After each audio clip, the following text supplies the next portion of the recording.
Hello, Englishers. Welcome back to my channel. This is Ma'am Raya.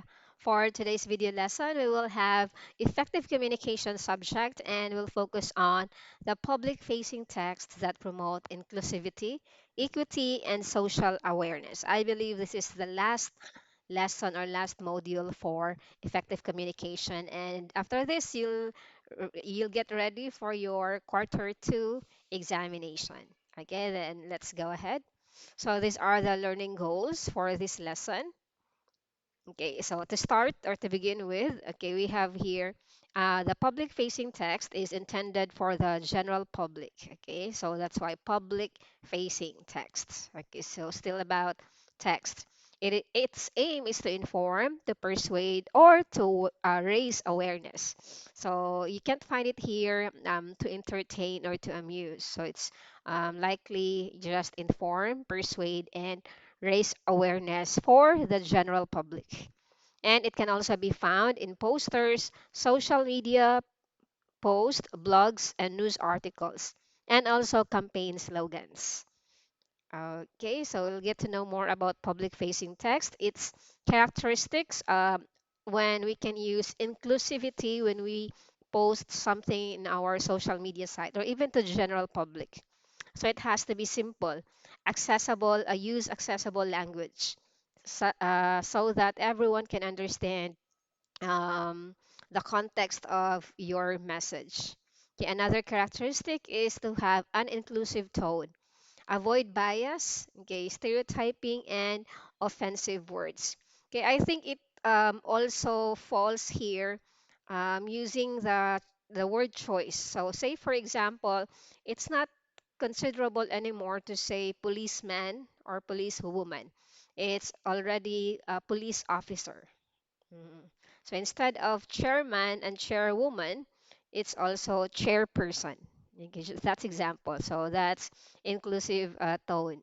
Okay. Culturally sensitive examples. Okay. When you call to action, so you only have to encourage participation or change, okay, for the readers or for your target audience. Okay, and also the visual appeal, the images that you choose, the colors, and then the design. Again, it has to be inclusive. Make sure that the images that you use cannot discriminate the kind of culture or other religious belief. Okay, so yeah, there are many things that you need to consider.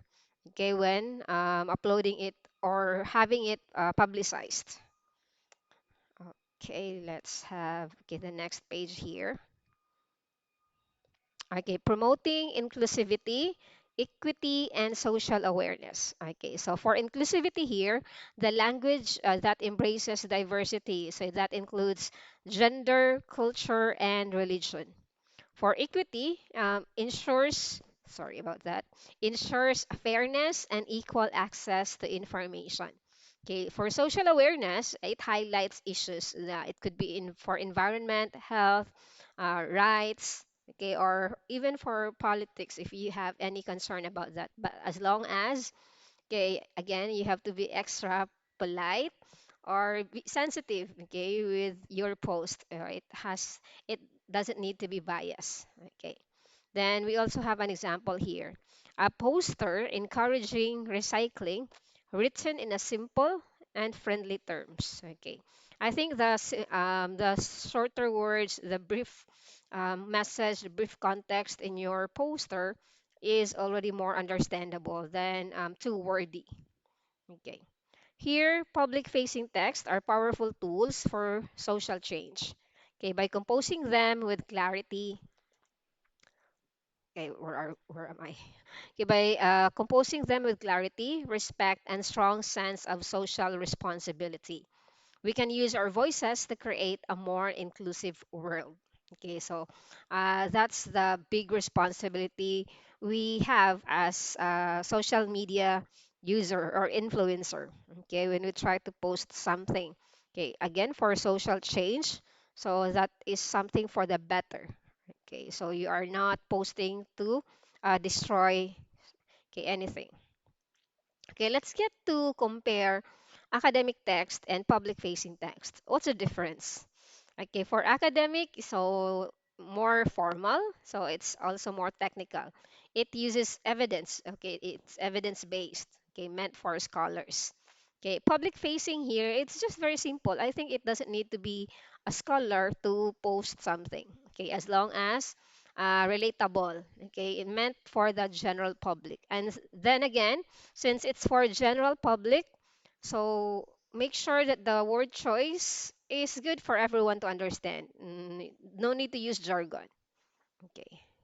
Next, we have examples of public facing text. Okay, so in your social media account, say for example in your Facebook, so you are tasked, okay, by your teacher to post, okay, about environment. Okay, so you have here save our shores. Every plastic bottle you throw away could harm marine life. Choose reusable bottles. Protect our ocean, protect our future. Okay, so you can like have like this very simple and post it, or you can also add insert, okay, your picture when you are in the ocean or in the beach, okay, surfing for example. Okay, another example. Did you know drinking 8 glasses of water a day keeps you hydrated and boosts your energy? Stay healthy, stay strong. Wellness tips. Okay, hashtag healthy living. Okay, so social media post about health. Okay, so this one is an example of blog or news article. Okay, so students today face unique challenges balancing online and face-to-face learning. To support them, schools are adopting flexible schedules and digital tools that make learning more engaging and accessible.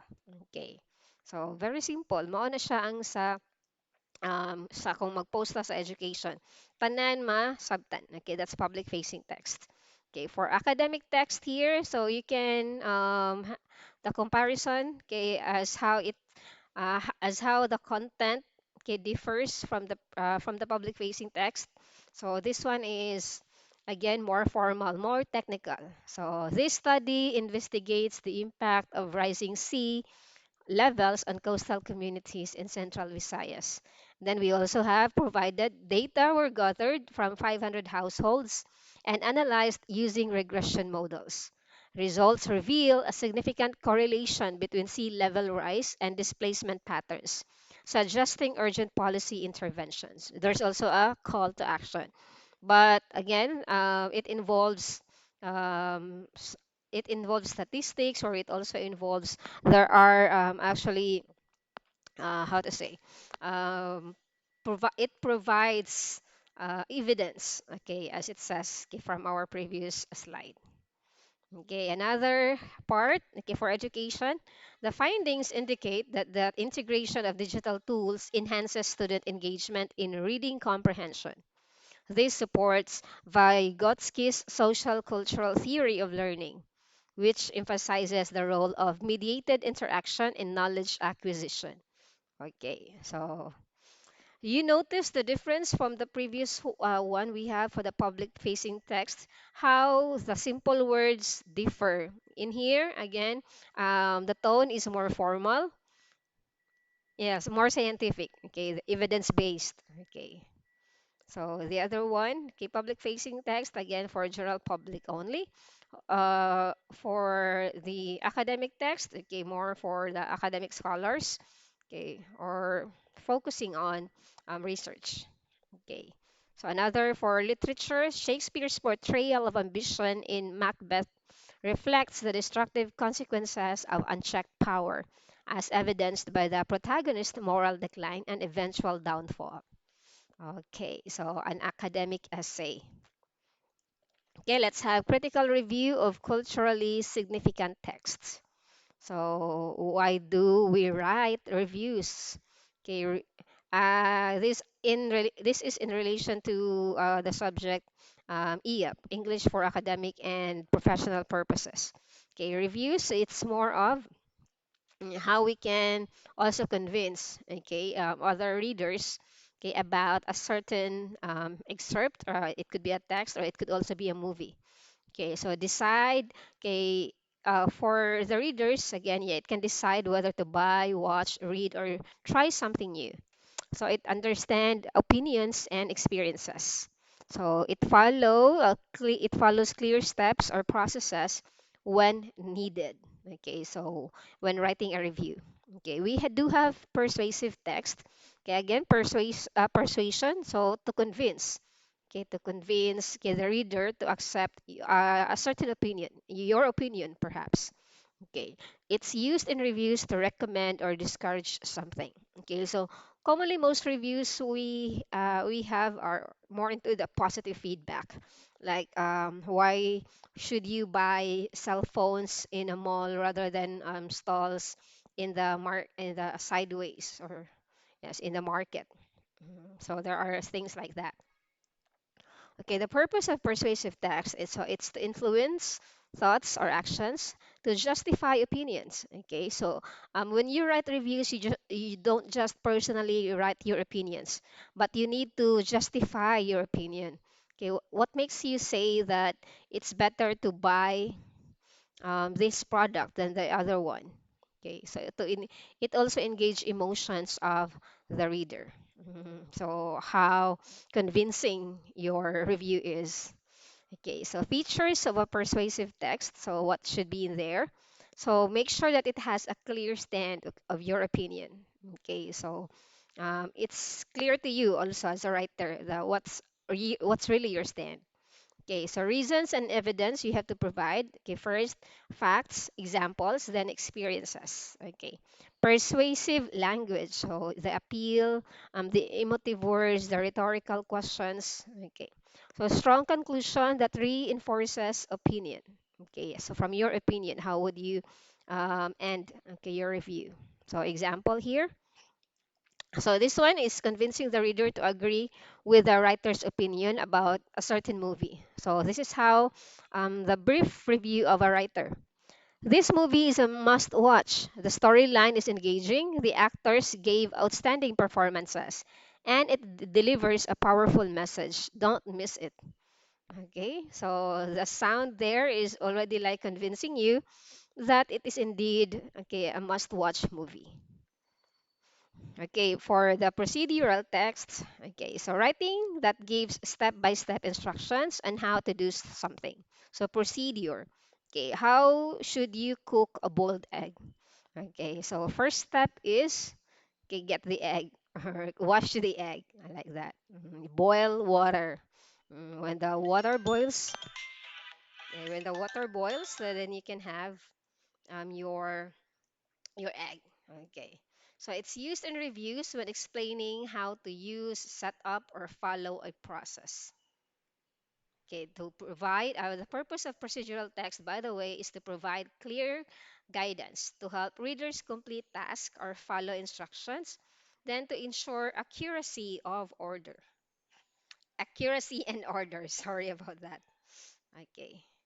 Features of a procedural text. So again, chronological order. So the first step, okay, next one, then finally, okay, you do this. Okay, use of imperative verbs. Okay, verbs open. Okay, open the door, click add this one, then mix it, then press. So these are words or that creates action. Okay, or ask you to have an action.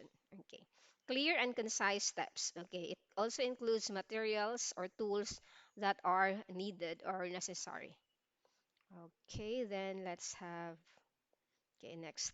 Okay, when we're example of procedural text in a review. So how to install the app? Okay, no, so very simple here. So it just have numbers. No need to first, second. So just numbering is already good. So download it from the Play Store, open the app, adjust the settings. Now you're ready to explore its features. Okay, so very simple step-by-step process. Okay, I hope. Yes, strategies for promoting inclusive and ethical communication. Okay, so these are other ways how we can promote um, inclusive and ethical communication, okay, with other people. So acknowledging our own biases, okay, valuing the perspectives of all, then having a critical and humane perspective. Okay, I think that's it. Okay, thank you so much and enjoy learning. I hope you will have your review soon so you can get a good score in your exam. Thank you and enjoy learning English first.